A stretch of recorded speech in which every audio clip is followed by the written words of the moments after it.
Derrière cette porte sont fabriqués la plupart de vos crayons. Nous voici chez le leader français des articles de papeterie. Ici, la matière première, ce n'est pas le bois, mais le plastique, y compris pour les mines. On va utiliser en premier lieu de la matière plastique, vierge ou recyclée, notamment issue du broyage de pots de yaourt ou de morceaux de frigo qui sont récupérés et regranulés. Ces matières plastiques vont être mélangées avec différents ingrédients, différents additifs et notamment beaucoup de pigments qui vont donner ces très belles couleurs très vives à nos mines.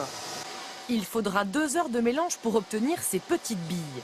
Un aggloméré de plastique et de pigments venus du Brésil ou des États-Unis, c'est la mine du crayon à l'état brut. Cette mine est ensuite moulée dans l'enveloppe du crayon, appelée bois, mais à base de plastique. Secret industriel, cette étape, vous n'en verrez que le résultat.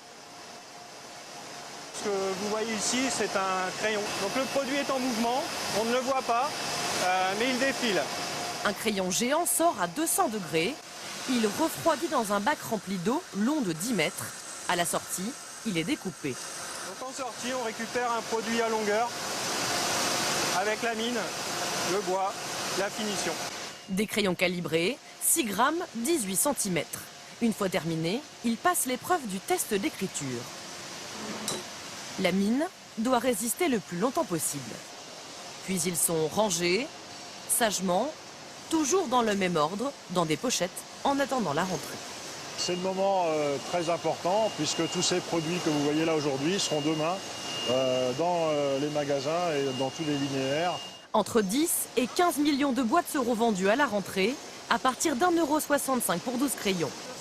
Ici, le secret pour être compétitif sur le prix, c'est de produire